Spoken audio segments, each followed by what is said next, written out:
Tak, bugun bo'lmasam, Xudo xohlasa Interactive Brokers'da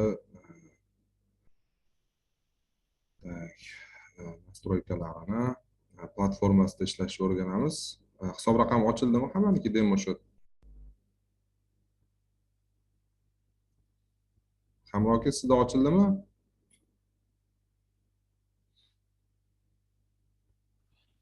Aziz Behzod aka. Sizda demo shot ochilmadi hali. Propiskangiz bilan muammo edi. Sizku bilan gaplashib ko'raman o'sha nima chiqmadi deysiz-ku, hali messenjer testi. Boburjon aka, sizniki ochildimi? Ha, ochganman. Yaxshi. Tak. Lekin email akkauntimni Interactive Broker'dan qanaqadir сообщение keldi. Hop, bo'lmasam qaranglar, o'zi ozgina ekan uyga vazifalar, shundan boshlaymiz. Kelgan bunaqa o'tamiz. Interactive Brokers platformasiga o'tamiz, ishlashni o'rganamiz, unda nastroy qilishni o'rganamiz, shu zerkal ochishni o'rganamiz, zaifkalarni ko'rsataman. Tak, xo'p, Boburjon akamikidan boshlaymiz bo'lmasam.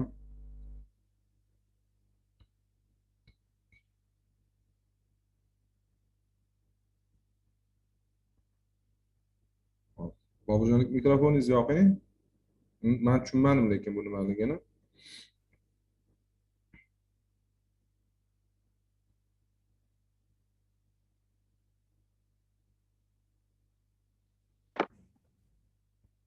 Boburjon aka.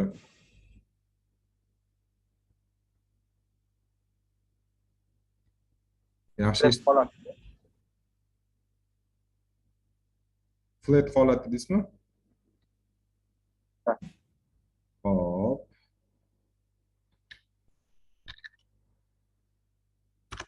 Laboratoriya bo'yicha qilganmisiz?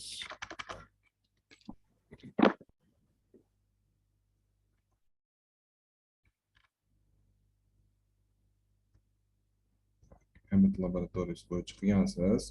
Hop. Tak, qaraymiz bu aksiyaga, qarang. Bu aksiyada to'g'ri korobka holati bo'lgan, korobka darosi bo'yicha kirish bor. Lekin biz e'tibor berishimiz kerak bo'lgan jihatlari bor. Ya'ni oldida skazashida yaqini urovni $120 ekani urovni. Endi o'lchang, siz kirayotgan joyingizdan mana buni qo'yayotganingizda shu zelka ochadiganini bersangiz, iloji bo'lsa, mana yuqorida turadi, mana bu yerda turadi, instrument для измерения и прогнозирования degani turadi. Ochasizlar da ikkalasiga mana yulduzchani qo'yib qo'ysanglar, mana tepada paydo bo'ladi mana alohida. Bittasiga bossanglar ham bo'ladi. Bittasiga bossanglar. Boshlaymiz. Mana bitta длинный pozitsiya mana. Yulduzcha qo'ydim, paydo bo'ldi. Ko'rdinglarmi? Mana shuni bosasizlar, masalan deylik, shu yerdan kirish bo'lyapti deb, qatgacha yuradi deb prognoz beryapsiz. Shu yerdan kirish bo'lishi mumkin deb, yoki misol uchun mana tepasidan, praboydan kirish bo'lishi mumkin. Bu farqi yo'q. Qayerdan kirish bo'layotgan, shunga qo'yasiz, o'rtasini kirish bo'layotgan joyi, kirish berayotgan joyingizni stop lossni qo'yasiz va take profitni surasiz tepaga mana. 1-2 соотношениеda bo'ldi. Xuddi mana shunaqa qilib berishingiz kerak-da. Siz boyagi ko'rsatganingiz sal noto'g'riroq, bunaqa qilinmaydi. Bu endi o'zingiz o'lchashingiz uchun anaqa qilsangiz bo'ladi. Plus korobkani chizayotganda bundan foydalanasiz. Mana kirsak, geometrik prямоугольник bor, prямоугольник qiladigan bo'lsa, ko'rinadi o'zi. Sразу mana. Mana korobkamiz probit qilib chiqib ketgan, to'ppa-to'g'ri. Agar men aytdim, faqat mana strategiya bo'yicha kirsangiz ham bo'laveradi. Stop loss 50% ni tagida bo'ladi. Как раз скользящий pastda ekan, mana 50% bo'ladigan bo'lsa, mana 50%. Mana bunaqa qilamiz unda. Bunda kirish bo'lsa, stop lossni 50% ni tagiga suramiz va shu 1-2 соотношение to'g'rilaymiz. Biz o'rgatdim, endi masalan, to'g'ri strategiyalarning hammasi bir-biriga o'xshash, shuning uchun e'tibor berishimiz kerak bo'lgan jihati oldinda urovень bo'lib turgan aksiyalarga kirish xatoroq, chunki bu tushib ketib qoladi. Masalan, altta gorizontal urovень bor, to'g'ri, bu yoqqacha uzoq. Undan ko'ra bu aksiyaga nima qilganimiz yaxshi. Undan ko'ra mana mana bu urinni yorib o'tganda kirganimiz yaxshi. Mana urin yorib o'tsa kirishimiz mumkin. Shu yaxshi holat bo'ladi. Chunki urin yes urinda urindan o'tolmaydi. To'g'ri, RCI'lari deymiz, RCI'lari pakupkaga chiqqan, MACD pakupkaga o'zgargan ko'ramiz. Mana qaranglar. Там пересечение beryapti. Так, mana пересечение bo'lgan, bu ham пересечение bo'lgan уже. Значит, bizada kirish bor. По-любому bu tepaga yurish kerak. Xudo xolisa, hali RCI ham kuplinni zonaga kirmagan, MACD ham hali pastlamayapti. Divergensiya yo'q. Divergensiyani yana bitta indikatorni sizlarga o'rgataman. Ruchnoy emas, mana to'g'ri bo'lib turibdi, mana 6 to'g'ri bo'lib turibdi. Ya'ni bu indikator nomi divergence for many indicators degan indikator bu. Bunda 8 ta indikator bo'yicha bizda, ya'ni mana 8 ta indikator bo'yicha qaranglar, mana MACD bo'yicha, MACD histogram, RCI, stochastic, SSI, momentum, OBV hammasi bo'yicha, masalan, mana shu indikatorlar bo'yicha divergensiya holatini o'zi avtomat ko'rsatib beradi. Dailyda ham, любой time frame da, endi swing trade'da, dailyda, weeklyda foydalaniladi. Mana qaranglar. Xuddi shunaqa ko'rsatib beradi. Endi bu holat nimaga kerak? Mana yaqinda ham hozir bitta qaysidir aksiyada bo'ldi, mana kecha bo'ldi. Qaranglar, divergensiya holati bir kun oldin bo'ldi. Ko'rdinglarmi? Mana bu yerdan bo'ldi. Mana ko'rdinglarmi? Divergensiya holati bo'lyapti. Aksiya yurolmayapti tepaga dalish. Bu pastroqqa tushib keyin yuradi tepaga. Mana bu yerda divergensiya holati bo'lyapti, pastga tushyapti. Ko'rasizlarmi? Shunaqa narsalarni bu ham как bitta filtr sifatida foydalansanglar bo'ladi. Men bu indikator sizlarga ko'rsataman hozir. Silkasini tashib bera qolaman. Tak. Shundan foydalansanglar bo'ladi. Laboratoriyasiga qaytamiz. Xullas, o'shanga mana bu aksiyaga biza kirishimiz kerak bo'lgan joy, iloji bo'lsa mana shu yorib o'tganda kirganimiz yaxshi, повышение qilib qo'yganimiz yaxshi, buni paket kuzatib turganimiz yaxshi. Korobka Darus bo'yicha to'g'ri kirish bo'lgan. Oldida urvillar bor, shuni hisobga olish kerak. Endi men aytib o'tdim, stop loss misol uchun bu рабочий proses, undan hech qo'rqish yoki anaqa qilish hojati yo'q, faqatgina amal qilish kerak. Ya'ni misol uchun deylik, bu yurib ketishi ham mumkin, men bilmayman. Yurmasligi ham mumkin, o'sha yerda to'xtashi ham mumkin. No, o'sha teoriyadan kelib chiqib, praktikadan kelib chiqib, mana shu urvilligini hisobga olib, urvil сопротивлениeni hisobga olsak, shu zonadan qaytish ehtimoli bor. Lekin o'tib ketishi ham mumkin. O'shani oldini olish, qaytishni oldini olish uchun iloji bo'lsa probit qilgandan keyin kirganimiz yaxshi. Boya aytganimdek, xuddi o'sha kirish berayotganingizni bunaqa bilan berasiz. Mana shu prognoz qiladigan, mana длинный pozitsiyani qo'yamiz. Mana punktda bosib turib, yulduzcha qo'yib qo'ysangiz, o'zingizda turadi bu yerda. Bu payt shu bosib ishlatib tursangiz bo'ladi. Tak, yaxshi, korobka Darus bo'yicha, lekin nima bo'yicha xato. Buni o'ylab ko'rish kerak. Nasini o'ylab ko'rish kerak. Shu boya aytganim сопротивление bor. Tepaga alert qo'yib qo'yganingiz yaxshi. Weekly'siga ham qaraymiz. Weekly'sida nima holat? Weekly'sida ham ko'rdingizmi? Oldida сопротивление bor, hali uptrend o'tmagan bu aksiya weekly'da. Ko'rdingizmi? Weekly'da uptrend o'tmagan, mana oxirgi trend. Как раз shuni yorib o'tsa, o'zi mana shu zonaga как раз alert qo'ygan zonamizga kirsa, bu уже uptrend o'tadi. Уже yuqoriroq $141 ishlasangiz bo'lar ekan, shu yoqda teparoqga ketar ekan. Kecha, yo'qgacha ishlasa bo'lar ekan. Hali down trendda ko'rdingiz weekly'da. Shuning uchun biz nima aytganim, hamma qaysi time frame da ishlasangiz ham, masalan daily'da ishlasangiz, daily'dan weekly kuchliroq, weekly'dan monthly kuchliroq, misol uchun mesячный kuchliroq. Mesячныйda bundan tepaga harakat qilgan ekan. Endi biz mesячныйda ishlaymiz, daily'da emas, daily bilan nedelniyda. Bunlar shunaqa. Hop, keyingisini ko'ramiz. Tak. Hop, bunda nima qilgansiz?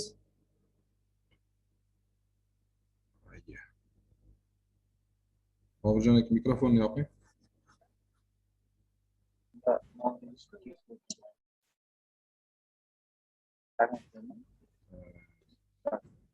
Ovoz yaxshi eshitilmayapti. Hop, ochamiz bu grafikni ham. Ayye, hop, qarang. Tak.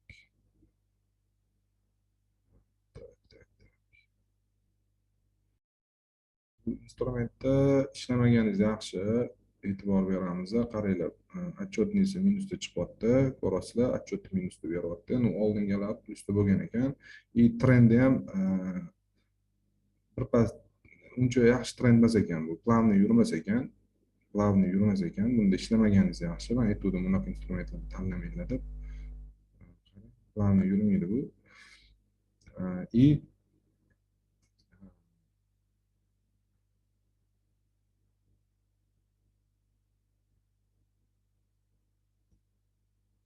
Endi probitия bo'libdi, lekin ishlamasdi bu instrumentda, chunki olmasdim. Hatto buni o'rniga именно masalan optiv торговля bo'yicha masalan boshqa aksiyalar ham bor. Buni qayerdan bilsak bo'ladi? Masalan, agar именно shuni anaqasi yurayotgan bo'lsa, shuningizga kirasizlar, ayni bosasizlar, masalan deylik, ko'rdik. Ayni energetika bo'yicha ekan bu. Energetika bo'yicha ekan. yoki buni bossanglar anaqasini chiqarib beradi. Aksiyalarni chiqarib beradi. Chatni ochib, boshqa yaxshiroq instrumentda qidirsanglar bo'ladi. Mana ayni qarang grafikini, mana buni qarang grafikini. Buni qarang grafikini. Farqi bor, ko'rdingizmi? Undan ko'ra boshqa yaxshiroq aksiyani imенно shu yo'nalishdagi boshqa yaxshiroq pribylni, anaqa sakramingan aksiyalarni olganingiz yaxshiroq bo'ladi. Tak, Shell ham bor mana bu yerda. Bu energetika bo'yicha juda ham ko'p hozir variant. Ko'p tepaga yurib ketib bo'ldi уже. Kirishib o'tib ketdi. Shu bunaqa instrument tanlamang. Qarang, bitta tepaga chiqadi, bitta pastga tushadi. Ko'rasizmi? Dumni qarang, tepaga berishini. Bo'lmaydi. Kerak emas.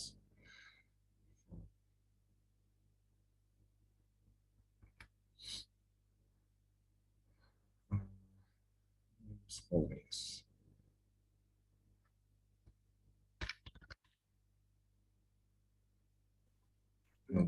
Mana bu yaxshi ekan, yaxshi. S&P 500 bilan korrelyatsiya bo'lar ekan, lekin unaqa kuchli tushmas ekan. Bu ham texnologik ekan. Mana buni yaxshi, weekliesni ko'ramiz. Qanaqa holatda turibdi? Qarang, weeklies ham yaxshi. Ko'rasizmi? Uptrend yuribdi. Ishlasak bo'ladi. Bunda risk ko'rsak bo'ladi. Bunga masalan istasak bo'ladi. Qarang. Ovoz yaxshi eshitilmayapti aka. Tushunmayapti gapingizni. Mana bunda ham qaraymiz, qaranglar. Mana bitta kuchli o'rin bor. Kuchli emas, bu tekushi o'rin turibdi. O'rinni probit qildi. Mana уже masalan hozir kirsak bo'ladi. Atak bizning strategiya bo'yicha, klassika bo'yicha kirish bo'lgan, уже kirish bo'lgan, stop loss pastda. Mana pastga qo'yilgan stop loss, ya'ni boyagina tanlaymiz. Misol uchun agar bugun kirsa ham bo'ladi bunga, mana probitия bo'lgan, stop loss mana pastda qo'yamiz. 2% bor tatiga. Take profit уже o'rinni yuqorisiga qo'ysak ham bo'ladi, farqi yo'q. Birga uch berar ekan, o'zi aslida birga uch berar ekan, lekin biz risk management bo'yicha birga ikki yurganda pozitsiyamizni fiksed qilishimiz kerak. Qanchadir qismini birga ikki yurganda fiksed qilishimiz kerak. Уже bu yog'i plusga ketaveradi. Чтобы zararda yotmaslik uchun, agar narx orqaga qaytib ketib qolsa, zarar bo'lmasligi uchun kamida 1-2 bilan boshlaymiz. Birinchi bu yog'iga уже farqi yo'q, u necha yurishini anaqasi yo'q. Minimum 1-2. Shuning uchun men har doim anaqada 1-2 qo'yaman. Shotga kelgani fiksatsiya qilaman обязательно.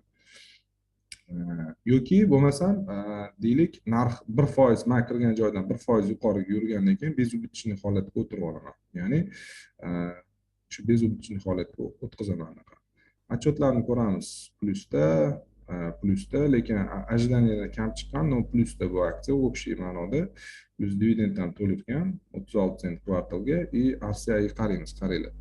RCI уже mana bundan probitия bo'lgan, uptrendga o'tgan, hali перекуплimiz joyiga chiqmagan, MACD ham пересечение bergan уже tepaga. No RCI'miz qayilyapti, qaranglar. RCI qayilib to'xtash zonasi qayerda? xuddi mana bunga o'xshagan etudimi, mana urillarimiz bo'ladi. Mana bunda ketish mumkin tepaga, mana shunaqa holat bo'lsa kerak. Grafikda ham xuddi shunaqa holat bo'lyapti. Bunday yurib, tepaga qarab yurib ketsa kerak bu. Mana shu instrument yaxshi. Imенно sizni grafikingizda ham xuddi shu holat bo'lishi kerak. Mana shunaqa nimani qo'yib, qayerda prognoz beryapsiz, nima qilyapsiz ko'rishimiz kerak bo'ladi. Plus bu yerda korobkamizni ham yorib o'tyapti. Mana korobkamizni yorib o'tyapti. Bu bo'yicha stop lossimizni mana bunga qo'yishimiz kerak ekan. $100 90 sentga qo'yishimiz kerak ekan. Ya'ni mana bunga. Mana shunga qo'yishimiz kerak ekan. Agar bunga qo'yilgan bo'lsa, bizda 1.70 o'sha balandroqda bo'ladi. To'g'rimi? O'sha 3%, 3,5% bo'lib ketyapti. $365 bo'lyapti. Bu bilan ham kirsa bo'ladi. Farqi yo'q. O'sha agar pastga ketadigan bo'lsa, pastga tushib ketishi mumkin. No, korobka Davos bo'yicha ham kirish bo'lgan bo'pti. Yaxshi, mana shu aksiya yaxshi ekan. Endi buni faqat biz aniqlashimiz kerak bo'lgani Muslim Exchange'dan tekshirishimiz kerak, joiz, nojoizligini. To'g'ri? Muslim Exchange'dan ko'ramiz.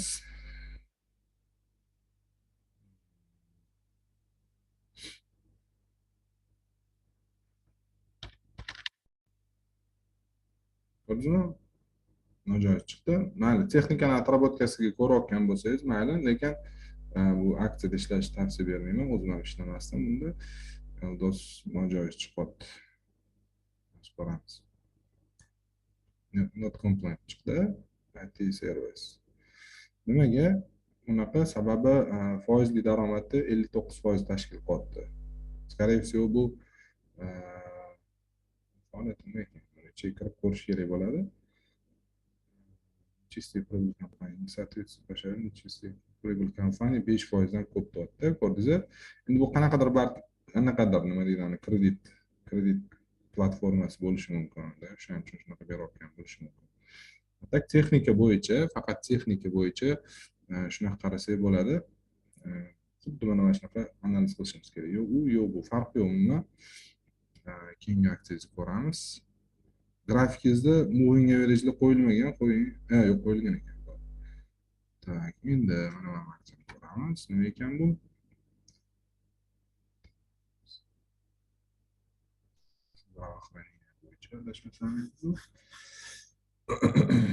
Bunda nima holat bo'lyapti?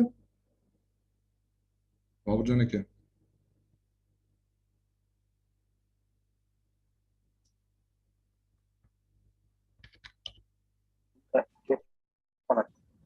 Gap deyapsiz, gap down bo'lgan, gap yopishga chiqyapti deyapsiz, lekin e'tibor berishimiz kerak bo'lgan jihati, qaranglar, to'g'ri gap bo'lgan, gap yopmoqchi, lekin ammo biroq bunda potensial kam-ku gap yopishga. Bunda masalan potensial bor. Mana Aftatda potensial bor masalan, to'g'rimi? Gap yopishga qarang qancha. Stop lossingizni qo'ygansiz, 1.2 соотношениеda 1.3 соотношениеda potensial bor. Endi masalan gap yopguncha. Lekin siz qo'ygan instrumentda yo'q unaqa potensial. Potensialga обязательно e'tibor beramiz. Potensial bo'lmasa kirmaymiz. Itak bu riskованный hisoblanadi. Gap fill close strategiyasi riskованный hisoblanadi. Risk katta juda ham, qarang potensialingiz qanaqa. Mana gap yopadigan joyga deylik, maksimum qo'yamiz, stop loss qarang qayerda. Stop loss qayerga qo'ysa bo'ladi. Switch TV qo'yamiz. Stop loss qo'yishga ham joyi yo'q. Endi bunaqa joyi yo'q, stop loss qo'yishga. Mana shuni tagiga qo'yadigan bo'lsa ham bunaqa katta potensial bermayapti, ko'rasizmi? Kerak emas. Solishtiring, qaysi bilan farqi bor bu. Ko'rasizmi? Farqini ko'rasizmi? Katta, kichkina. Riskga, katta riskda bu. Katta risk bo'lganga yarasha potensialdan ko'proq bo'lishi kerak-da. Shuning uchun ne stoyt. Masalan, mana Snapchatda ham xuddi shunaqa bo'lgan. Qarang, tushib ketyapti dalish. Ko'rasizmi? Gap urindan pastga o'tdim, bo'ldi, pastga ketadi bu. Yurmayapti tepaga. Stop loss qo'yiladigan joy faqatgina gap down urin. Switch antiga, mana bitta olding switch antiga qo'yilgan. No, risk katta bu. По-любому tushib ketish ehtimoli juda katta, chunki nisqadashli trend. Nisqadashli trendga ketyapti. Boyagi aksiyangiz ham xuddi shunaqa, nisqadashli trendga ketyapti. И plus gap ham nistoyishli gap, umuman agar gap mamutdan pastga tushgan bo'lganda balki ko'rsa bo'ladi. Bu aksiyaga Так.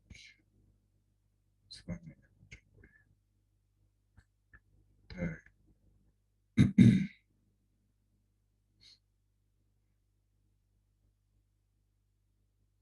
Недельныйda qarang, hali ham недельныйda ham down trend, dailyda ham down trend. Umuman bizga kerak emas bu.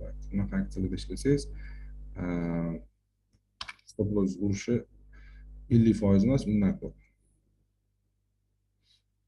60-70%, undan ham yuqori anaqa bilan stop loss urish ehtimoli juda ham katta. Chunki nisqalashi dailyda ham, unda ham nisqalashi bo'lishi mumkin. Qachonki bu aksiyada ishlamagan ham yaxshi ekan, o'zi anaqa bilan nima deydi, parabolitski yurar ekan bu. Endi bu yerda mana normal yurgan-ku, balki shunaqa yurishi ham mumkin. Unda ham masalan faqat skalizashning tepasiga chiqqanda uptrend paydo bo'lganda ishlasa bo'ladi. Bu aksiya ham bo'lmaydi. Siz yaxshiroq ekan, bo'lmaydi.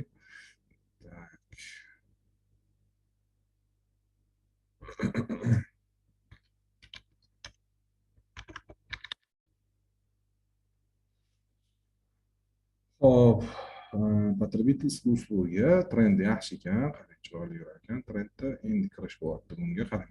Boyga endi kirish bo'lyapti. Boyga aksiyani esladingizmi? Pastda, mana shunda pastda mamut yuribdi bu. Biroz endi kirish bo'lyapti bunga. Mamutda misol uchun korobka davosi bor.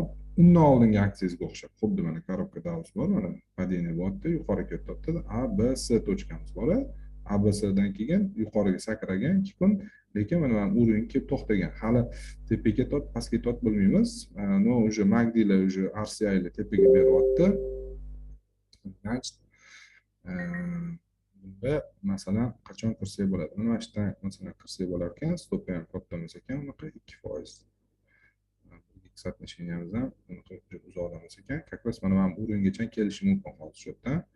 Yurgani mana shu diapazongacha kelishi mumkin. Agar bu yoqqa keladigan bo'lsa, bizaniki 1.3 berar ekan почти. 1.3 berar ekan. No, biz 1.2 qo'yamiz minimum. 1.2 qo'yamiz. Mana stop lossimiz shu kunni pastida i plus mana ham tegida 50 skalizatsiya bor, tegida o'shan tegi stop lossni qo'yamiz.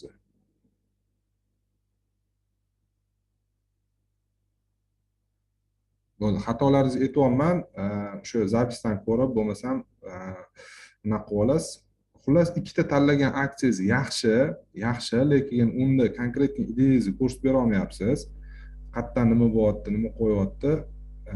Masalan, ikkita tanlagan aksiyangiz yaxshi. Qolganlarini bitta zapis ko'rsangiz, shu xatolaringizni aytib o'tdim nimaligini. Sizlarga mana divergensiya bo'yicha indikatorni ham ko'rsatib o'taman. Xudo xolisa, faqat shanba kuni, bugun emas. Tak.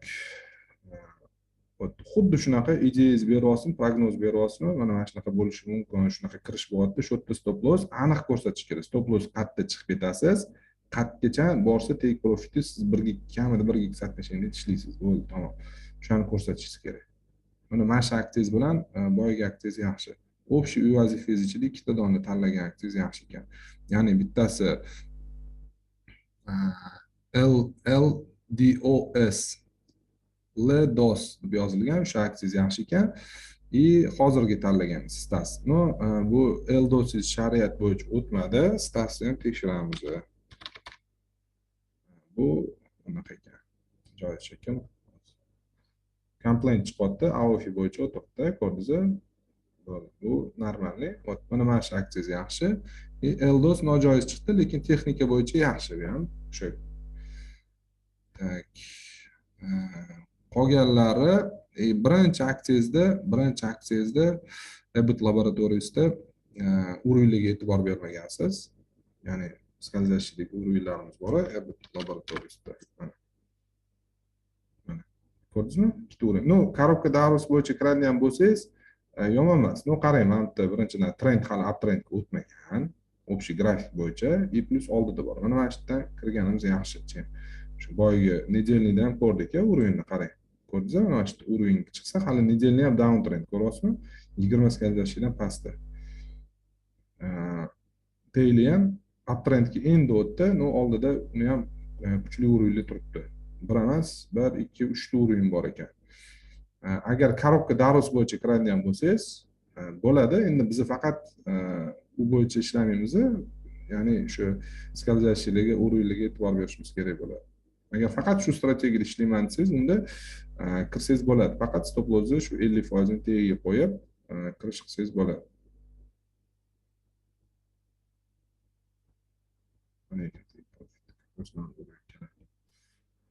Hop, buni qayilib ketish ehtimoli katta. Xullas shu xatolaringiz. Shuhratjon akanikini ko'ramiz endi. Shuhratjon akada ham qaraydi. Microsoft Assalomu alaykum. Ha, ketdimi? Assalomu alaykum. Microsoft yaxshi, grafika yaxshi turibdi. Lekin sizda ham shu muammo, sizda ham mana korobkada arus bo'yicha kirish bo'lgan, kirish bo'lgan. Lekin qarang, to'g'ri, ikki tomoni maslaga yetdimi? Ya'ni bu Microsoft hammasi bunaqa qilib yuradi. Ha. Bir xil yuradi. S&P 500 uptrend ketayotgan paytida mana shu aksiyalarda ishlasa bo'ladi. Apple'da, Microsoft'da, Nvidia'da, AMD'da boshqa hamma sexlarda ishlasa bo'ladi. Qo'ying shu qilib.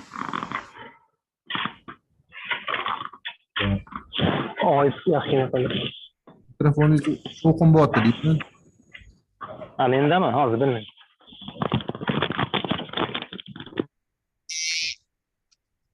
Endi-chi? Bo'ldi, endi yaxshi eshitilyapti. Xo'p.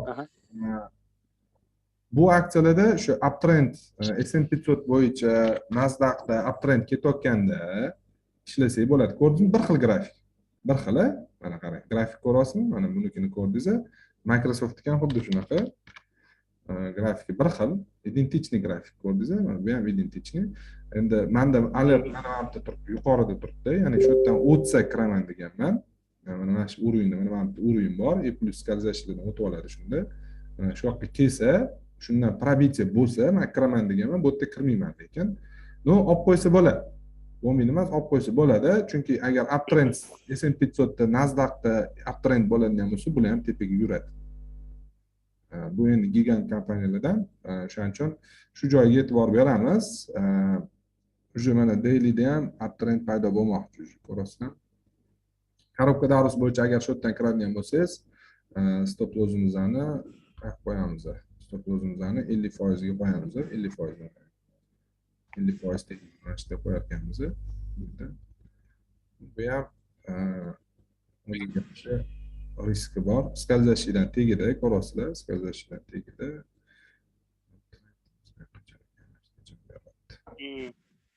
Agar hozir endi mana bunaqa narsada qarang, mana hozir kirganingizda potensialni ko'rish kerak-da. 50 moving average'dan o'tib ketsa deylik, mangacha borish mumkin, to'g'rimi? Shu yerdan kirsangiz, stop lossga qo'ysangiz, mana скользящийni tagiga qo'yaman, ko'rasizlar, stop loss скользящийni tagiga qo'yasam, почти 1.2 bor ekan. Risk ko'rsa bo'lar ekan. Bunaqasiga ham, unaqasiga ham. Risk ko'rsa bo'lar ekan, stoyt ekan risk ko'rishga 3% stop loss beryapti. $16, 6% take profit beryapti. Kuchli o'ringacha-na 50 dan o'tib ketsa, lekin 50 dan o'ta olmaslik shansi bor. Orada diapazon bor, potensial bor, kirib ko'rsa bo'ladi. S&P 500 qayilganini hisobga olsa, yurib berishi mumkin shunaqacha. Shunaqa ideya bilan kirsa bo'ladi. Agar deylik, korobka bo'yicha kiradigan bo'lsa, ya'ni stop lossimiz mana bu yerda bo'ladi, pastida bo'ladi. 50% bo'lsa, korobkani pastida bo'ladi, mana bu yerda. Yoki agressivni qo'yadigan bo'lsa ham, mana bu yerga qo'ysa ham bo'laveradi, farq yo'q. Atak 50% o'rin hisoblanadi. Agar shu yerdan kirish bo'lsa, qo'ysa ham bo'laveradi, farq yo'q buni. Lekin potensial sal ko'p tepalashib ketadi. Bunaqa aksiyalarga shunaqa holatlarda kiriladi. Bunaqa aksiyalarga. Ya'ni Nasdaq bilan S&P 500 konkretniy korrelyatsiya bo'ladigan aksiyalarga S&P 500 kuzatiladi. Обязательно u tepaga o'tmaguncha bunaqa aksiyalarga kirish xato, chunki bu pastga tushib turadi. U past eng lowga tushdan boshqa qildim. Yo'q. Lekin korrelyatsiya bo'lmayotgan aksiyalarga uje bemalol kirish bo'lganda kirib ko'rsak bo'ladi. Yomon emas, yaxshi, lekin o'sha yondashuvni xuddi aytganimdek qilishingiz kerak bo'ladi. Bunaqa aksiyalarni tanlayotganingizda Microsoft, Apple shunga o'xshash. Qualcomm ham yaxshi yurib ketdi. Bu ham xuddi shunaqa texlardan bittasi. texlardan bittasi Qualcomm. Qualcomm kuchliroq, Microsoftdan ancha yuqoriga o'tib ketdi уже. Mana bundan alertam turibdi mana, ya'ni $155 tepasiga sotib olaman deb qo'yganman. Mana gap uровень bor mana bu yerda. Ну, endi bu yoqqa emas, o'zi общий ma'noda shu yerdan o'tib ketsa kiraman deganman. Ya'ni скользящий tepa уже ham pastroq qo'yib qo'yaman. turibdi shu yoqqa kelsa пересечение kiraman. Bunda ham xuddi shunaqa holat, Microsoftdagi holat. Bir xil grafik, identichniy hammasi mana. No, bitta farqi bu уже uptrend o'tdi. Bu уже hozir kirish kech bunga. Hozir kirish kech. Chunki kech ham deb bo'lmaydi. Mana buni hisobga oladigan bo'lsa, atak SPY yuradigan bo'lsa, S&P 500 tepaga yuradigan bo'lsa, buni yorib o'tib ketadi. Yorib o'tib ketadi. Tepaga o'tib ketib qoladi. No, agar pastga ketadigan bo'lsa, pastga tushib ketishi mumkin. Bundan xuddi shunaqa Microsoftdagi uptrend chiqqan уже kirish bo'lgan, mana bu korobkani ham yorib o'tgan. Agar bugun kiradigan bo'lsangiz, misol uchun уже stop loss bo'ladi. Stop loss qo'ygan joyimizda take profit. S&P 500 yursa, bu yoqqa bemalol chiqib oladi, 2-3 kunda chiqib oladi. Hech qanaqa joyi yo'q. Chunki bular Men qo'yib qo'ydim bunga o'sha nimani stop loss bilan take profit qo'yib qo'ydim. Demo shotda. Yo'q, tushundim, demo shotda qo'ygansiz, lekin ideya tashlayapsizmi, grafikni ko'rsatib berishingiz kerak. Ya'ni grafikni katta nima qo'yganingizni. Korobkada Nega o'chirib qo'yibman, yaxshiroq korobka ko'rinsin deb qolganlarni o'chirib qo'yib. скользящий bo'lishi kerak-da, скользящий ko'rishimiz kerak. Скользящий qayerda nima uptrendga chiqqan mana kattalashtiramiz, ko'rdinglar, mana 20 lardan tepaga o'tib oldi, 50 dan buzib o'tibdi bu. Bu aksiya rosti hisoblanadi, chunki bu o'suvchi aksiyalar-da bular. O'suvchi aksiyalar, ya'ni S&P 500 tepaga bozor общий kayfiyatda bozori yaxshi bo'lsa, bular uchib ketadi tepaga. Mana bunaqa o'sadi. Mana shunaqa o'sadi bular. Chunki zo'r aksiyalar. Qualcomm, Apple, Micron Technology misol uchun, Nvidia, AMD bular hammasi polprovodniklar. Ular bir xil hammasida holat. Hammasi bir xil, identichniy mana. Anaqa bilan. Nima edi? S&P 500 bilan bir xil yuradi. AMD buni ukasini, xullas bir xil bitta anaqada. Mana bunda ham bir xil bunda ham, уже bunda ham kirish bo'lyapti. Masalan, faqat trend yorib o'tish kerak. Mana bu yerda ko'ramiz uni kirishini $110 dan tepasiga hali korobkani полностью yorib chiqib ketyapti. Bitta loji bergan pastga ketgan. Endi mana buni qo'yishimiz kerak probitsiyasini. Mana bitta korobka hosil qilgan, qaranglar. Ko'rdinglar? Shuni probitsiyasini qo'ydingiz. Undan ko'ra mana bu o'tganda kirganimiz yaxshiroq. Atak. Shunaqa logika bo'lishi kerak. O'zingizlar страховка qilishingiz kerak-da. Mayli bu bo'lmasa boshqasiga kirasizlar, u hozir kirib ochishim kerak degan narsa yo'q-da, tushunasizlar. Bu nakano sizlarni pulinglar turibdi, cho'nchaginglarda pul turibdi. Tushunasizlar, u bekorga nima qilasizlar, sovurib, pulni zarar ko'rib, misol uchun stop loss uradi. Shuni hisobga olish kerak hammasini. Hamma nyuanslarni hisobga olib, выгодный variantda сделка qilish kerak. Выгодный variant. Bu ham xuddi shunaqa S&P 500 bilan bir xil yuradigan aksiya, S&P 500 yurganda bu ham yuradi tepaga. Hozircha bozor tepaga ketyapti, tepaga yursa kerak. Uni potensiali bor aksiya bu ham. Keyingisini ko'ramiz. Faqat korobka daroz bo'yicha Boeing kompaniyasini qilsangiz, Boeing ham ko'ramiz. Bu ham lekin lowda nisxadashli trend deydi bu aksiya. Lekin nojoiz kompaniya hisoblanadi Boeing. Ko'rdingiz? Samolyot, Boeing samolyot emasmikin deb o'ylabman. Samolyot deb o'ylabman. Samolyot to'g'ri, lekin faoliyat ko'p-da buni. Qurol aslaha ham chiqazadi-yu. Qurol aslaha ham chiqazadi, ana udar chiqazib beradi, bularga detalli yetkazib beradi. Amerikaning kompaniyalar bor, masalan, Elmit degan anaqalar chiqazadigan. Lockheed Martin mana eng yaxshi F-16 larni chiqazadigan kompaniyalar. Lockheed Martin $440 turadi. Uptrendda, chunki urush bo'lyapti. Samolyotlar ketyapti, hammasi sotishyapti, tepaga qarab ketyapti. Xuddi shunaqa. Boeing yaxshi oldi. Da, mana anaqadan Muslim Exchange'dan обязательно tekshiramiz shuni.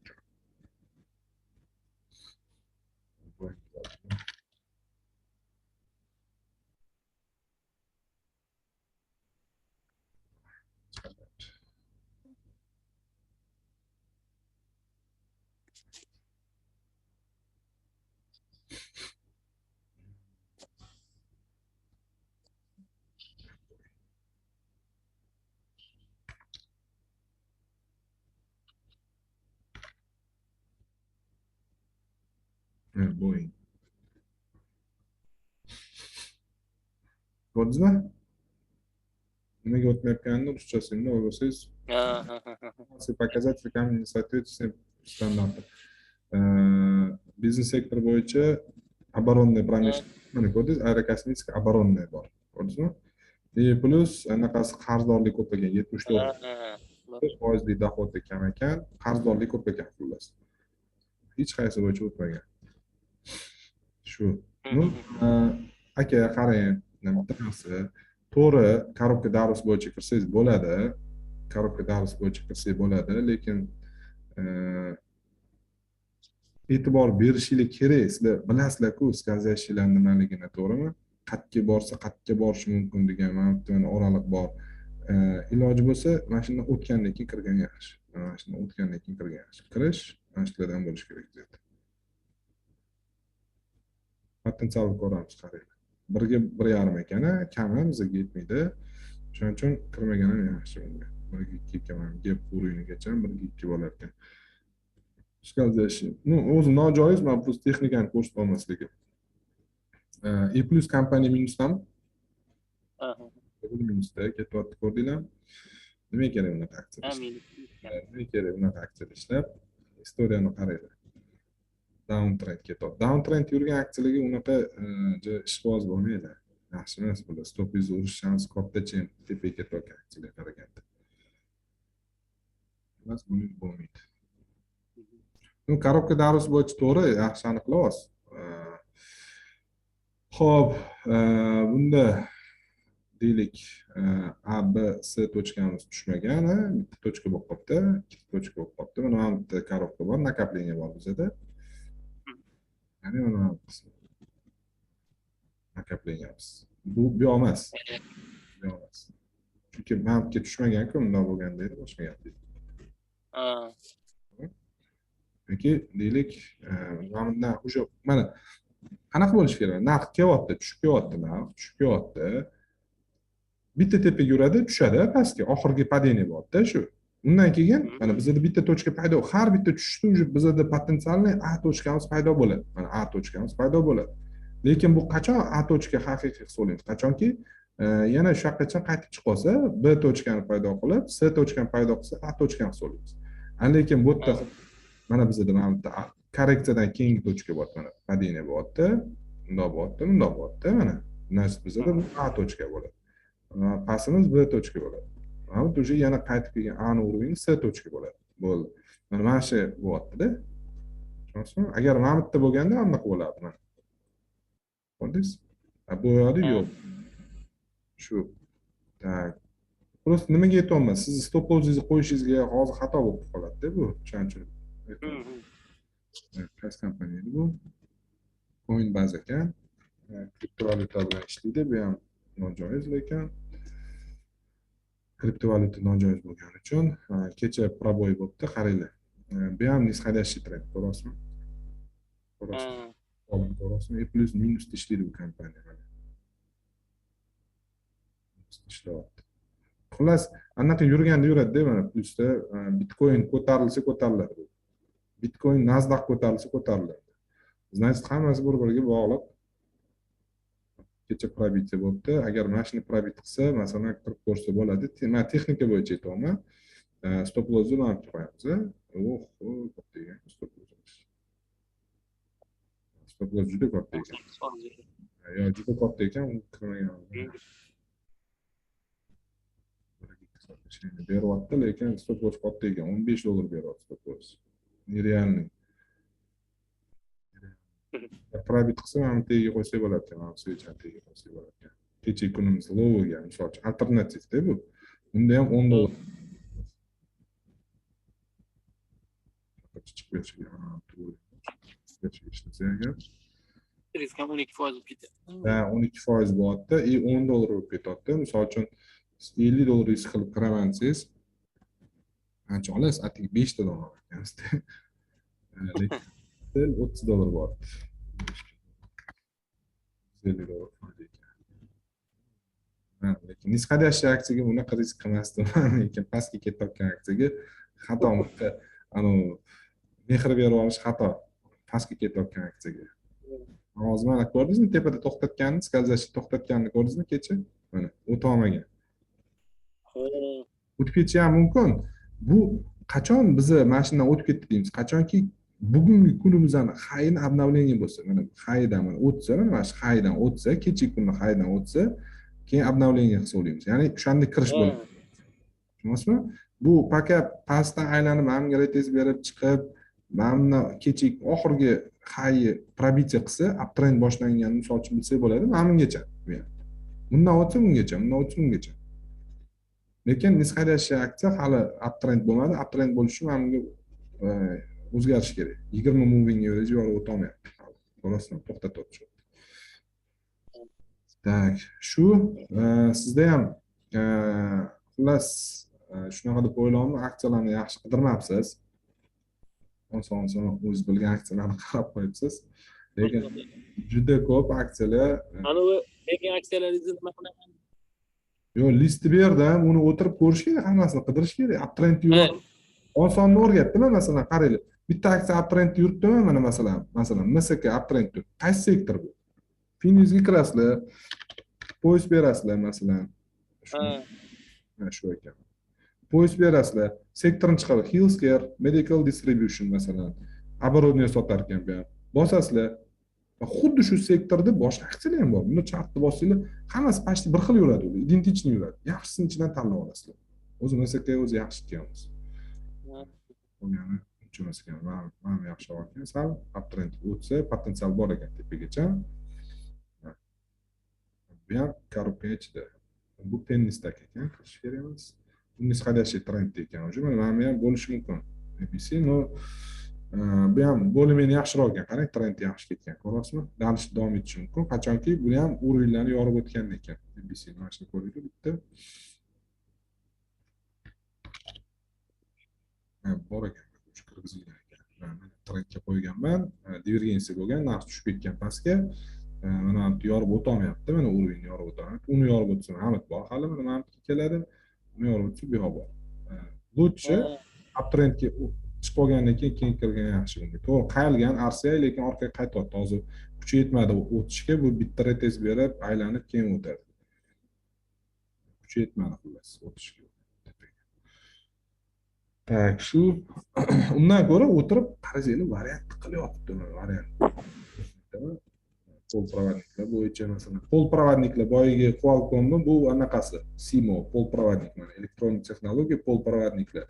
Buni anaqa savdoshi, lekin bu uptrend yurgan aksiya, ko'ryapsizmi? Uptrend yurdi. Kuchliroq ulardan ko'ra S&P 500 uncha bo'ysunmayapti bu. Ko'ryapsizmi? S&P pastga ketayotgan, bu tepaga sakragan, no pastga yurgan, lekin u kishi no Microsoft anularga o'xshab pastga oqib ketmaganda, tepada uzun ushab turibdi. Trend tushab turibdi, ko'ryapsizmi? Uptrend tushab turibdi. 20 скользящий pastga o'tib ketmayapti. Uptrend tushab turibdi. Shu men bergan speskan o'tirib qaranglar, hammasini erinmanglar, kunli qaranglar, hammasini kirish bo'ldi. Endi hozir mana o'sha sizlarga xudo xolis bo'lgan anaqani o'rgataman. Ota nima edi? Zaявkalarni Interactive Brokers сделка ochishlarni ko'ramiz. Значит, Interactive Brokers kiramiz. Hozir hisob raqam ochilgandan keyin programmasini skачать qilib olasizlar. Настоящий торговля, bu реальный счетga, bu тренировочный kiramiz. Hozir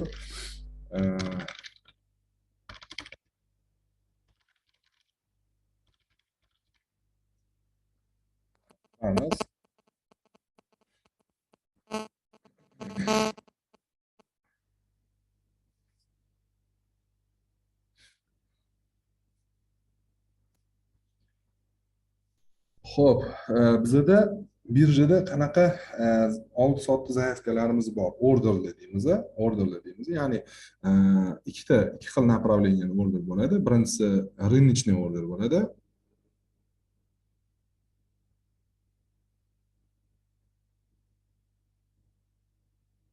Tak, mana platformamiz ochildi.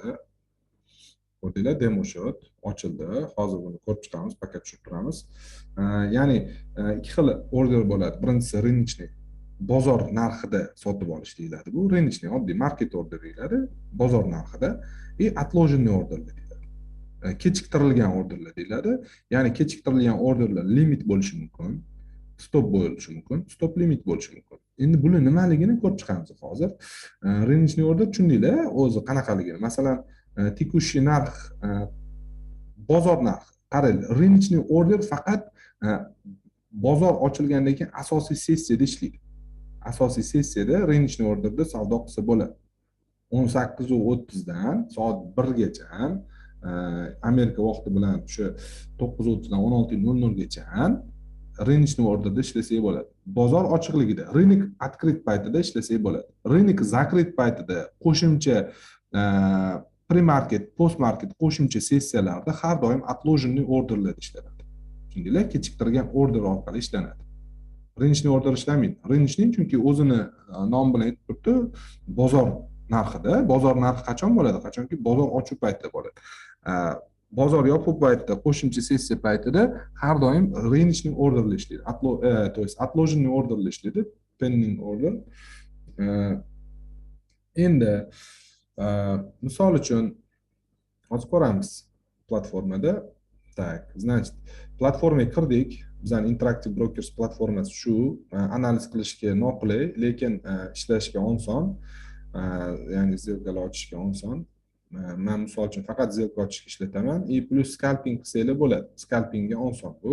Grafik o'zi, masalan, day trading o'tganda tushuntiraman, indikatorlarni ko'rsataman, qanaqa nima qilishinglarni.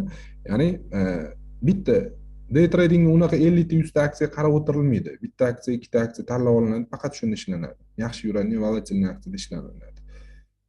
Shu Appendix Tax'da ham sal boshqacharoq ekan.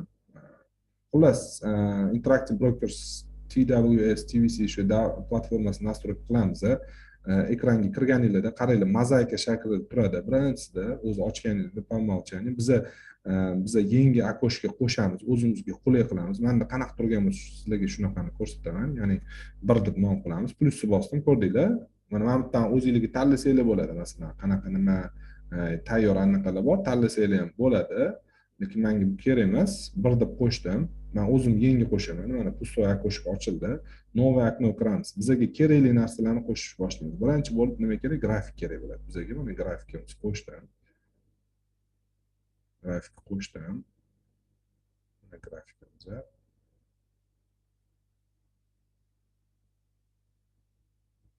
Grafik.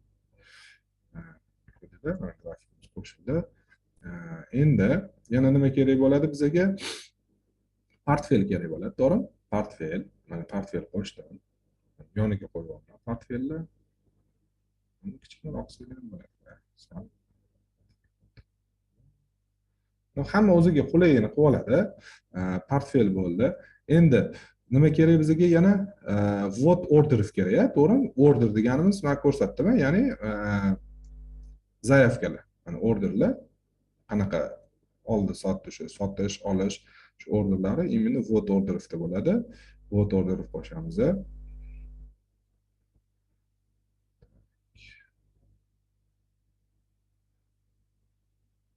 Vvod order qo'shdik, mana qarang, hammasini qo'shdik. Yana nima kerak bizga? Asosiysi управление orderimi kerak, ya'ni orderlarni boshqarish bo'yicha kerak. Buni ham qo'shamiz. Kichikroq bo'ladi. Bas hamma o'ziga qulayini qilib oladi.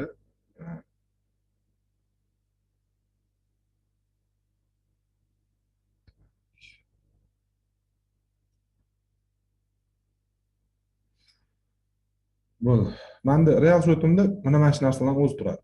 Endi biz qo'shishimiz mumkin, watchlist alohida qilishimiz mumkin.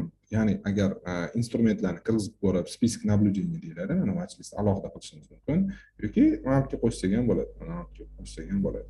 Plus bosamiz, список наблюдений ko'rdinglar? Список наблюдений. Alohida qo'shib qo'ysa ham bo'ladi. Новый список qilamiz. Mana qo'shildi, bitta anaqada turadi. O'tkazasizlar faqat. Masalan, deymiz Apple. Mana aksiyani tanlaymiz faqat. Opsion, variant, SVD bizga hech qaysi kerak emas, faqat aksiyasi kerak. Endi xuddi shu instrumentlarni qo'shganimizdan keyin e'tibor beramiz har doim mana bu qismiga zakreplение deyiladi. Yashil. hammasi bir xil turishi kerak. Hammasi bir xil turishi kerak. Ya'ni nimaga? Masalan, agar deylik, men buni qizil qilib qo'yadigan bo'lsam, gruppani qizil qilib qo'yadigan bo'lsam, mana bu yerdagi aksent tanlasam, grafik o'zgaradi. Bilasizmi? Yashil tanlashim kerak. Yashil bir xil bo'lishi kerak gruppasi. Gruppa 4 gruppa 4 da turishi kerak hammasi bir xil. Yoki qizilda turishi kerak. Masalan, mana qizilga o'zgartiraman. Hammasi qizilda. Shunda hammasi identichni bir xil ishlaydi. Masalan, boshqa aksiyani ko'rsam, testlar bo'ldi. Bu spiskdan buni alohida qolsanglar ham bo'ladi. O'zingizga chiqazib olsanglar ham bo'ladi. Yoki masalan, spisk naблюдение bo'lsangiz chiqazib beradi. Buni o'chirsanglar ham bo'ladi. Просто qulayroq bo'lish uchun, ko'rsatma osonroq, ixchamroq bo'lish uchun. Keyin orderlarda bizada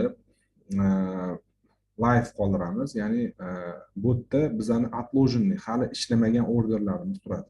Ishlamagan orderlarimiz. Ishlagan orderlarimiz уже bizada bunaqada turadi. То есть portfelimiz turadi, ochiq orderlarimiz. Yopilgan orderlarimiz zelkida turadi. Zelkida. Ishlab bo'lganlari zelkida turadi. Har kuni soat 12:00 dan keyin bu yangilanib boradi, lekin o'zgarib boradi. Yana bitta tomoni, grafikka qarab turgan bo'lsanglar agar, grafikda so'roq turibdi. So'roq deganimiz nima? So'roq deganimiz ya'ni real time'da ko'rsatmaydi. Bozor vaqti bilan real time'da ko'rsatmaydi, chunki bu demo account. Real accountda ham даже real time'da ko'rsatmaydi. Sababi unga alohida podpiska qilish kerak. Oyiga $4.5. Endi hozir shart emas sizlarga real shot o'tsanglar, o'shanda qilsanglar bo'ladi. Oyiga $4.5 to'lov qilish kerak bo'ladi. Uning uchun bozordagi real vaqt ko'rsatib turish uchun. Atak mana buni o'zi ham ko'rsatadi. Real time ko'rsatib beradi TradingView. No, baribir to'g'ri, TradingView dan ko'ra bu tezroq ishlaydi. Grafik tezroq ko'rsatadi. Obnovleniya chastotasi tezroq. Endi biz bu yerda nima qilamiz hozir? Biz ko'rishimiz kerak bo'lgani, pravga kiramiz, parametr grafikga kiramiz. Pastga tushiradigan bo'lsak, сделкаlarimizni ko'rsatgan deb belgilaymiz, треугольник qilamiz и показать данные вне торговой сессии deganimiz, ya'ni bu asosiy vaqtdan tashqari time ham ko'rsatgan, pre-market, post-marketni ham ko'rsatgan davomimiz. Mana asosiy vaqtimiz mana shu joy bo'lsa, mana o'sha post-market, pre-marketni ko'rsatyapti. Pre-market ochildi hozir, ko'rsatyapti pre-marketda. Xullas shu. Endi misol uchun deylik, bizda отложенный orderlarimiz qanaqa orderlar? Limitni zaifkalarimiz. Limitni продажа deganimiz, ya'ni sell limit и limitni покупка buy limit deyiladi. Buy limit deyiladi. Agar mana bu yerda turadi, qaranglar. Продать, покупать. Mana bu yerda limit bor. Mana limit orderlarimizni qarang. Limit, market, makata, stop order bu и stop limit mana shu orderlarni biz ishlatamiz. Mana shu orderlarni biz ishlatamiz. Qolganlari kerak emas bizga. Trail limit bor, trail order bor, xullas. Endi mana buni ham o'zingizga qulay qilsanglar bo'ladi, qaranglar. Xohlagan o'zini anaqasini qolsa bo'ladi. Mana bosamiz настройканы. Men masalan быстрый передачада o'tiraman har doim, sababi tez kirib chiqishim kerak yoki горячий klavisha qolsanglar ham bo'ladi. Atak mana shuni o'zi ham yetadi ishlashga. Qiyin emas. Ya'ni sell, buy. Ko'rdinglar? Faqat ikkita tomonga o'zgarib qoldi.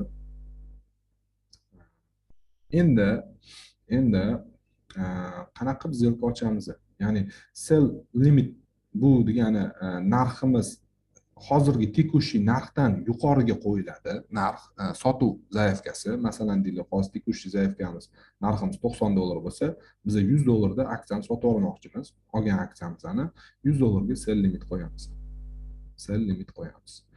Buy limit bo'lsa, hozirgi narxdan pastga qo'yiladi. Tekushий range'ni cenadan pastga qo'yiladi. Ya'ni deymiz, hozirgi narximiz $110, $100 dan biz sotib olishimiz kerak deb zaifga beryapmiz. $100 dan sotib olishimiz kerak. Shunda limitli покупка bilan kiriladi. Ya'ni buy limit. Bu sell limit bo'ladi. Endi keyingisiga o'tamiz. Stop zaifga. Ya'ni mana ham ko'rdik-a. Mana limitni zaif, o'zi avtomat bu limitni zaifga turadi o'zi aslida. Buni o'zgartirib qo'ysanglar bo'ladi. Limitni zaifga turadi. limitni zaifligi narxni mana bu yerda belgilashimiz kerak bo'ladi. Hozir bularni ko'rsataman. Mana stop zaifkamiz endi qarang. Stop zaifga ham STP ham faqat market ochuv paytida ishlaydi. Asosiy sessiyada ishlaydi. Asosiy sessiyada esingizdan chiqazmanglar. Market orderimiz. Market bilan stop ikkalasi asosiy sessiyada ishlaydi. Stop order qanaqa endi? Misol uchun biza limitni zaifkada sotish uchun narxdan tepaga berayotgan bo'lsak, stop zaifkada teskarisi sotib olish uchun deylik narximiz $90 da $100 dan narx o'tib ketsa sotib olgin deymiz. Narx $100 probit qilishi bilan $100 1 sent bo'lishi bilan покупка boshlanadi. Покупка olasiz, sotib olasizlar. Anaqalar. Broker sotib olasizlar shu deylik. Sell stop ham xuddi shunaqa. Ya'ni hozirgi narximiz misol uchun $110, $100 dan pastga tushib ketsa, aksiyani sotib olgin deb beriladi zaifka sell stop. Bular ikkita, ya'ni sell stop zaifkamiz asosan stop loss qo'yish uchun ishlatamiz. Range-ni day tradingda, kunni anaqasida day tradingni ishlatamiz sell stopni. Sababi o'sha asosiy sessiyada savdo qilganimiz uchun day tradingda yoki o'sha anaqalarda, xullas asosiy sessiyada savdo qilish, savdoda stop loss qo'yish uchun stop limit stop ishlatiladi. Ya'ni stop degan zaifga ishlatiladi mana. STP ko'rdinglar? STP ishlatiladi.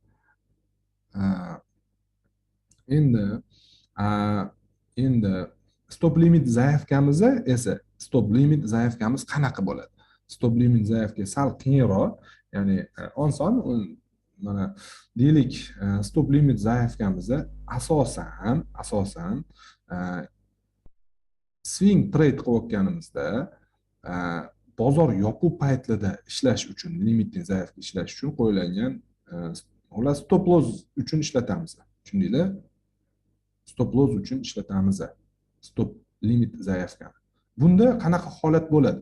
Masalan, deylik, bizni aksiyani misol uchun stop loss qo'yish holatini ko'rsataman, teoriyasini tushuntirib beraman.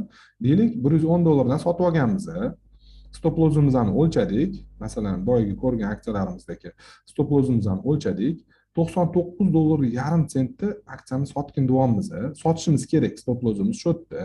Stop limit zaifkani ochamiz va birinchi bu yoqqa qo'yilgan stop sena qo'yiladi. Ya'ni narx $100 ga kelsa, limitni zaifkan $99.5 da turgan limitni zaifkani ishlatgan degan buyruq bo'ladi. Tushundinglar? Ya'ni ochib ko'rsataman endi qarang. Ya'ni stop limit mana. Qarang, stopda bitta narx turadi, ko'rdinglar? Bitta narx. Limitda ham bitta narx turadi. Marketda umuman narx turmaydi, chunki bozor narxida sotib oladi. Endi stop limitda ikkita turadi. Ikkita narx yozishimiz kerak bo'ladi. Ikkita narx ko'rsatishimiz kerak bo'ladi. Birinchisi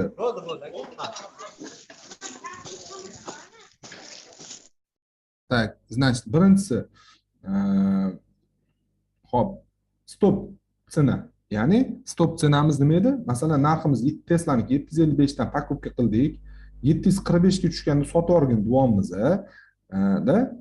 Значит, biza 745 da sotishimiz uchun 745.10 sentga stop qo'yamiz. Stop zaifga qo'yiladi. Limitni zaifkani sotishimiz kerak bo'lgan narxga qo'yamiz. 745 ga qo'yamiz. Tushundinglar? 10 sent, 20 sent yuqorida yuradi. Sababi bu sizlarning limitni zaif kelgan, bozor yopiq paytida limitni zaif kelgan ishlatish uchun 745.10 ga teganda, narx shu yoqqa tushganda 745 dagi zaif kelib bozorga avtomatik chiqib ketadi. Tushundinglar? Sotgan degan zaifga bozorga chiqadi. Ungacha faqat bu ishlamay turadi zaifkamiz. Вот. Swing trade'da har doim shunaqa zaifga qo'yiladi. Swing trade'da stop loss shunaqa qo'yiladi. Bozor yopiq paytida, chunki mana bunaqa tushib padeniyalarni oldini olish uchun da narx tushib ketayotganda, agar oddiy stop qo'yib qo'ysanglar, stopinglar qolib ketadi shu yerda. Bu nima deydi? Post marketda, pre marketda narx pastga tushib ketsa ham ishlamaydi. Bozor ochilgan paytda ishlab ketadi. U ham shu narxda ishlamaydi o'sha. Narx marketga tushib ketgan bo'lsa, mana shu yerda ishlab ketadi stopinglar. Чтобы shu narxda ishlash uchun har doim stop limit qo'yiladi. Stop limit. Tushundinglar? 740, masalan $745 ga stop loss mo'ljallayapmiz. Значит, stopni biz 10 sent, 20 sent teparoqga qo'yamiz. 10 sent asosan. 10 sent qo'yaman har doim. 10 sent ko'proq qo'yaman. Narx limitni narximga stop mo'ljallangan narxni qo'yaman, masalan 745 dollar.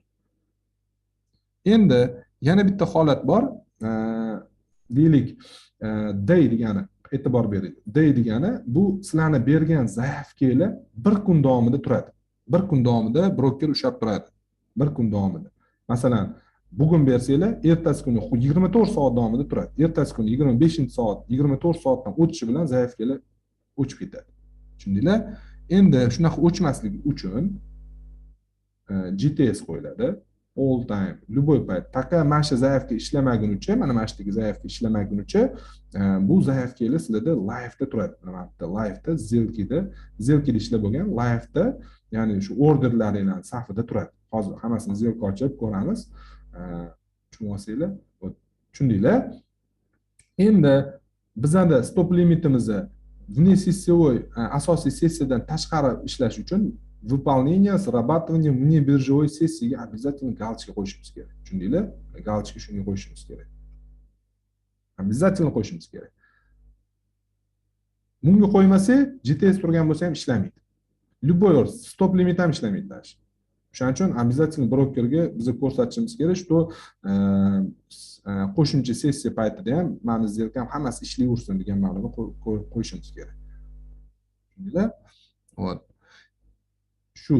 Endi zelka ochib ko'ramiz. Mana xuddi boya ko'rsatgan orderlarimni qanaqa ishlatishni masalaga hozir ko'rsataman. Buni o'qib chiqasizlar o'zingizlar. Mana market open bor, market on open order bor, market on close bor. Hammasini o'qib chiqasizlar. Bular biz market open, market close bilan ishlatmaymiz. U degani bozor yopilishidan oldin, masalan deylik, aksiyani sotib olgansiz 735 dollardan sotmadingiz, bozor nechida narxda yopiladigan bo'lsa, close order nechida narxda yopiladigan bo'lsa, o'sha narxda sotgan degan ma'noda bo'ladi. Masalan deylik, bozorimiz mana bu yopilgan, mana shu yerda qayerdadir yopilgan, ya'ni 794 dollar. Agar men zaявкani mock beradigan bo'lsam, ya'ni ko'rdinglar, narx yo'q hech qanaqa. Bo'ldi. Narx berib qo'ysam, o'zi o'sha narxda sell bossam, ya'ni yopilganda 736 dan sotib olganman.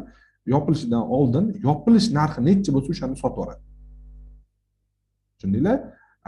Endi yopilish narxida masalan ochilish narxida olish bo'lsa, ikkita oligi bor.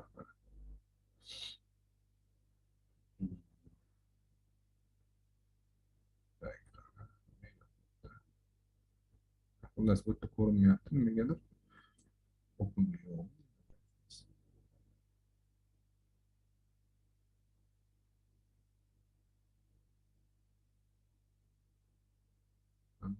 zaявка ko'rmayapman. Topolmadim. Xullas o zaявка bu bozor ochilayotgan paytida sotib olish kerak. Bozor ochilganda narx nechida ochilsa, shuni sotib oladi. Ya'ni masalan kecha mana bu joyda qaranglar. Mana bu yerda ochilgan narx, mana shu yerda ochilgan, tushib ketgan keyin shu yerdan sotib oladi. Ochilishi bilan sotib oladi aksiyani. Tushundinglar? Ochilishi bilan birjaga zaявка chiqazib oladi. Masalan 100 ta Apple aksiyasini yoki 10 ta Apple aksiyasini sotib olgan. Bo'ldi. Shu u zaявкаlar bizga kerak emas. Biz asosan ishlatadiganimiz aytdimmi? Market ishlatamiz, stop ishlatamiz, stop limit ishlatamiz yoki limit ishlatishimiz mumkin. Market day trading ishlatiladi yoki shu kun asosiy sessiyada покупка qilish uchun yoki zelkani yopish uchun ishlatiladi.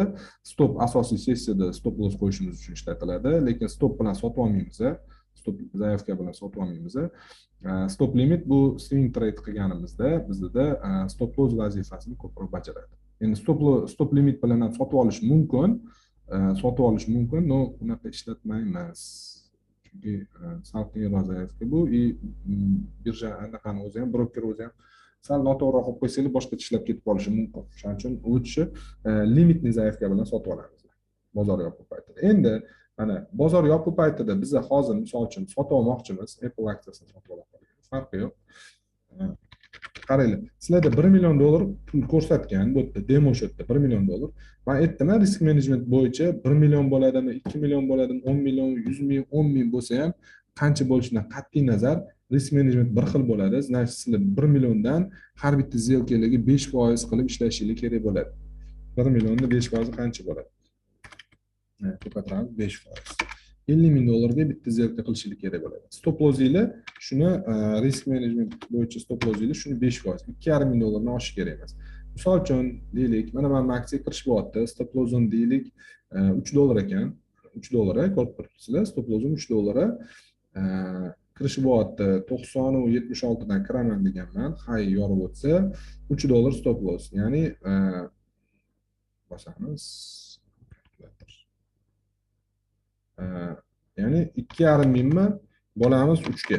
833 ta aksiya olar ekansiz. Endi 833 tani ko'paytiramiz 90.76 ga 75 ming bo'lib ketadi-da, 50 mingdan oshib ketib qoldi, ko'p bo'lib ketdi.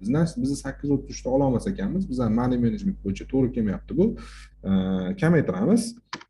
50 mingni endi agar shunaqa oshib ketadigan bo'lsa kamaytiramiz. 90.76 ga bo'lamiz. 550 ta dona olar ekanmiz. Stop lossimiz ham avtomat kamayib ketadi. Shu 550 tani oladigan bo'lsak, 550 tani oladigan bo'lsak, $3 stop loss bo'ladigan bo'lsa, atigi $1650 bo'lar ekan. Misol uchun, deb ko'rsatyapman, 1650. Ya'ni bizga 2,5 ming predel bo'lsa, 2,5 mingdan past. To'g'ri keladi.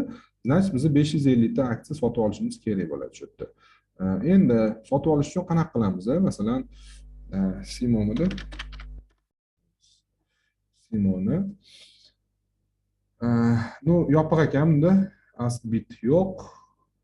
Spread katta, qaranglar. E'tibor beradigan tomoningiz, spread deganimiz nima? Spread deganimiz olish bilan sotish o'rtasidagi farq. Ko'rdinglar? Ask bit deymiz. Mana bit готовы покупать. Ask bu предложение на контракт. Tushundinglar? Ask bit. Xullas, aytmoqchi bo'lganim spread katta, mana qaranglar. 81.70, 94.50. Necha dollar farq.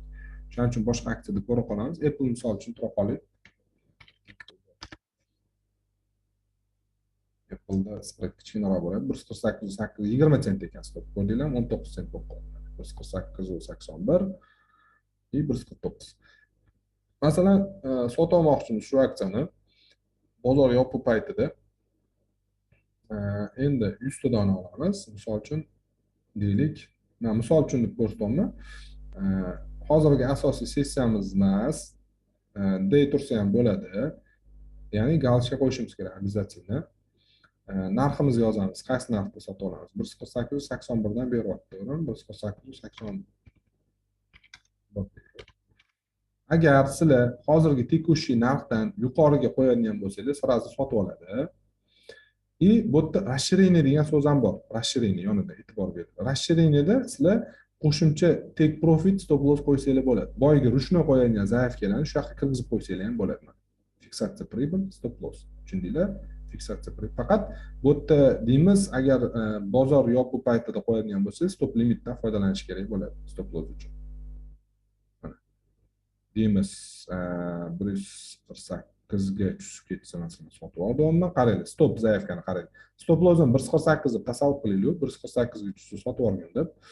Значит, men 148 u 10 qo'yaman stopga и asosiy limitni sotishim kerak bo'lgan narxga 148 qo'yaman va GTS qo'yaman, chunki bu bir kunda tushmasligi mumkin, erta indinga o'tishi mumkin da, bir kundan ko'proq saqlansin bo'lmasa zaifkamni.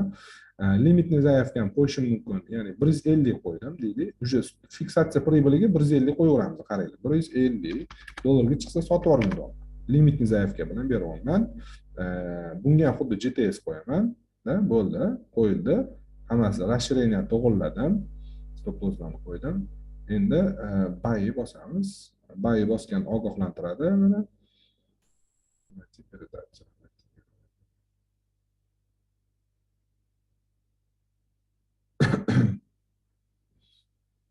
Hop, kerak emas bizga bu.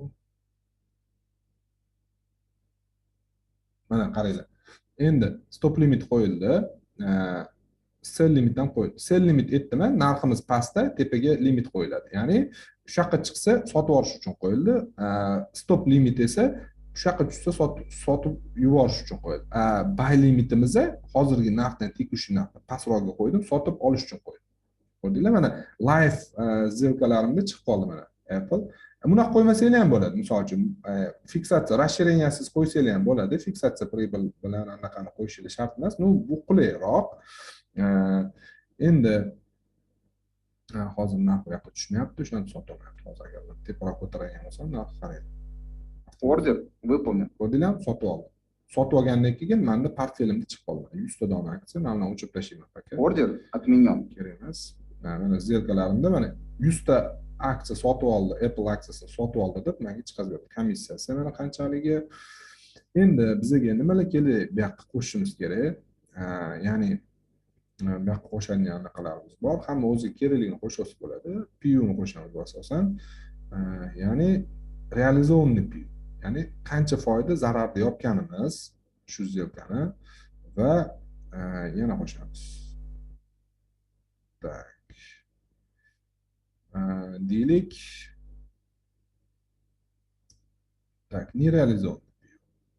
Qancha yopmaganmiz hali. Masalan, deylik 100 ta olgan bo'lsangiz, 50 tasini yopsangiz, 50 tasi realizovanga chiqib qoladi, 50 tasi nerealizovanda turadi, foyda. Endi xuddi shu narsani biz nimani bilan ko'rsatishimiz kerak? Foizda ko'rishimiz kerak bo'ladi. Foizda pastni bosamiz. Display value bor, показать oba qilamiz. Mana общий mana sarflagan pulimizdan рыночный стоимостda mana $14,878 sotib oldik 100 ta Apple aksiyasida.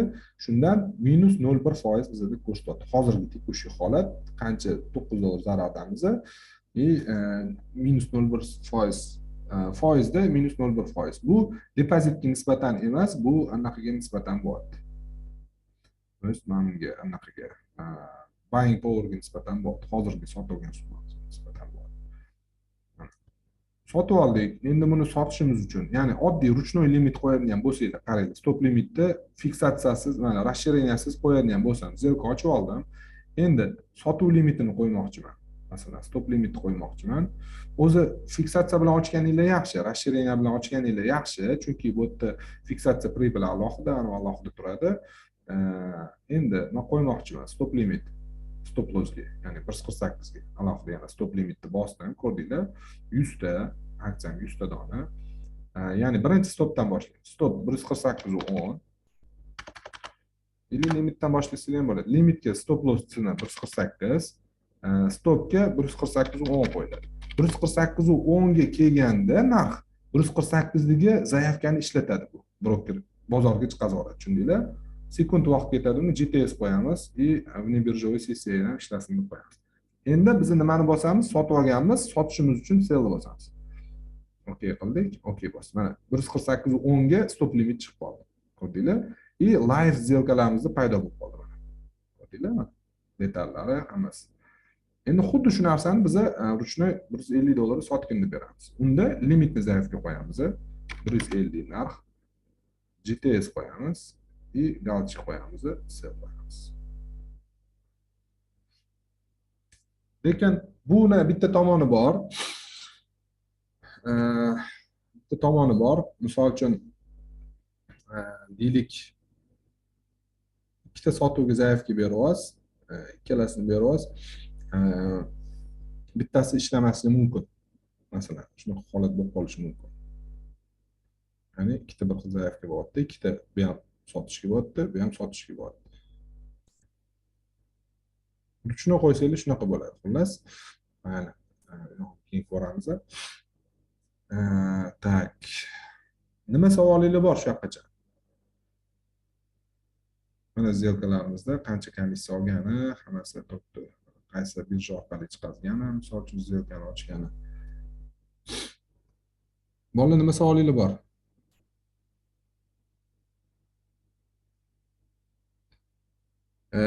Endi xuddi shuni zelkani yopishimiz uchun, masalan, hozir yopib boramiz. Yoki tursa ham bo'ladi, farqi yo'q. Oga zelkamizni yopishimiz uchun bozor sessiyasidan tashqarida, adminit qilish uchun mana adminitni bosib olsa o'chib ketadi. Ордер отменен. O'chib ketdi. Endi xuddi shu zelkani yopishimiz uchun biz nima qilishimiz kerak bo'ladi? Asosiy sessiya emas, limit bilan sotamiz. Limit bilan tekushi narx qancha? 148.8 ekan. 8 beramiz. Galchik qo'yamiz, sell bosamiz. Ордер выполнен. Sotilib ketdi. Ko'rdinglarmi? Olganim ko'k, sotganim qizil bilan turibdi. $8 minus sotilib ketdi. Mana zelkada ham turadi. 100 ta olindi, 100 ta sotildi. Sotishga 1.35 olyapti, olishga $1 komissiya oldi. 100 ta aksiyaga. Shu ishlab bo'lganinglardan keyin boshni to'g'irlaganinglardan keyin обязательно zamok tugmasini bosib qo'yasizlar. Zamokni bossanglar hech qaysi surilib ketmaydi, o'zgarmaydi. Shunday holatda turadi. Agar kerakli bir nima kerak bo'lsa, o'zingizga misol uchun kirib boshqa anaqalarni o'tirib qarab ko'rsanglar bo'ladi. Asosiy kerakli instrumentlarni ko'rsatdim sizlarga. Nimalar kerak bo'lsa. Tak, shu. Nima savolingiz bor?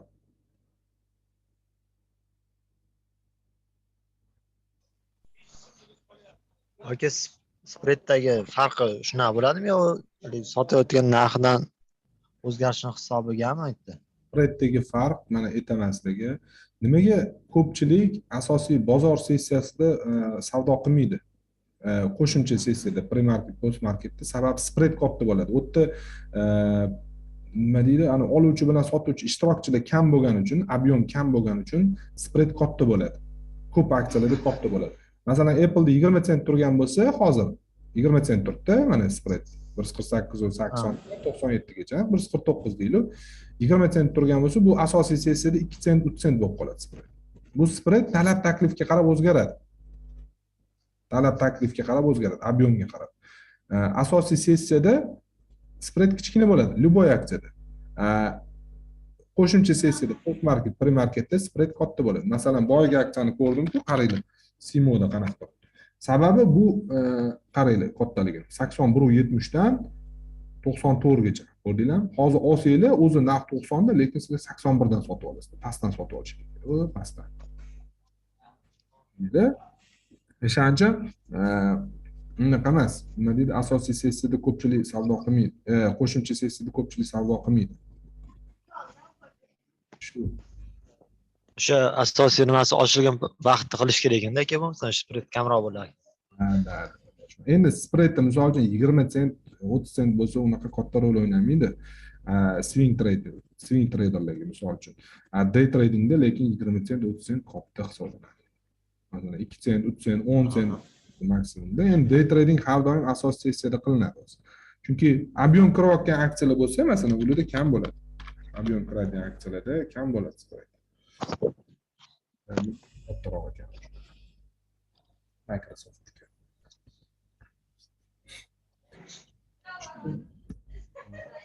Endi day trading asosan baribir asosiy sessiyada bo'ladi.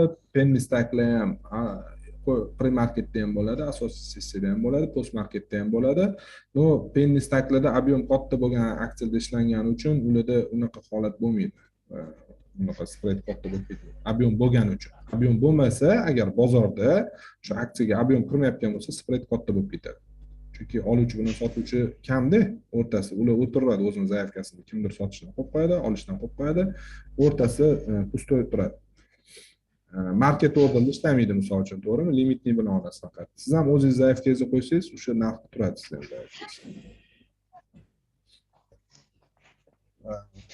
Nima savolingiz bor? Hozircha savol yo'q aka, tushunarli.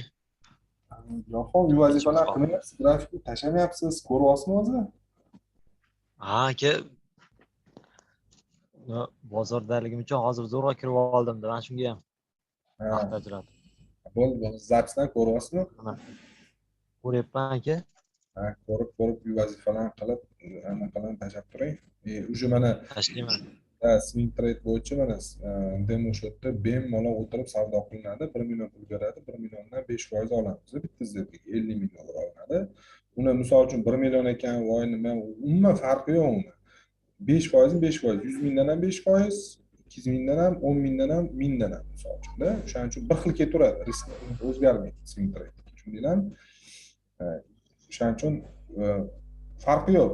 Glavoblisi o'tda natijada necha foiz natija qilyapsiz, qancha foyda, qancha zarar qilyapsiz misol uchun. Tushunasizmi? Shunday qilamiz. U masalan, qancha pul bersa ham sizlarga bir xil risk menejment ketaveradi. Ha. Shunaqa, nima savolingiz bor? Men broshurani tashlab yuboraman, bu anaqaga foydalanishingizga. Bilasizmi? Do'st ochib qo'yib bo'ldim. Shu bo'lmasam, savolingiz bo'lmasa rahmat. Shanba kuni ko'rishamiz xudo xolisa. Demo shotda Rahmat aka, sog' bo'ling. shu yo'linglar demo shotda ishlashni ko'ramiz, qanaqa aksiyalar tanlayapsizlar, nima rezultat bo'lyapti, analiz qilamiz. Har bitta kirgan aksiyalarni yozib boringlar. Men jadvalini ham beraman sizlarga. Registratsiya qilib, qayerdan kirdinglar, nima qildinglar, обязательно trading divda o'zingizga zametga qilib yozib qo'yinglar. Misol uchun yozilgan joylar bor. Hamma imkoniyat, hamma возможность bor trading divda. O'tirib yozib, alohida watchlist ochinglar, zelka ochgan aksiyalarga misol uchun istoriyasini ko'rish uchun qayerdan ochdingiz, nima bo'ldi, stratejiyani nima bo'ldi, o'shani analiz qilishimiz kerak bo'ladi. Boburxon aka ham misol uchun boya tashladilar, yana o'sha uy vazifalarni tashlashda xatolarni ko'rib chiqdik. Xatolari bor tanlovda. O'shanga uy vazifa qilish kerak. Zelkalar otsanglar, masalan, stop loss uradigan bo'lsa, boshqa holat bo'lsa ko'rib chiqamizda, hammamiz o'tirib o'rganib chiqamiz. Nima aksiyada u qanaqa holat bo'ldi, qayerda kirdingiz, nima qildingiz, nimaga e'tibor berdingiz. Shu. Aha. Rahmat bo'lmasa hammaga. Rahmat aka, sog' bo'ling.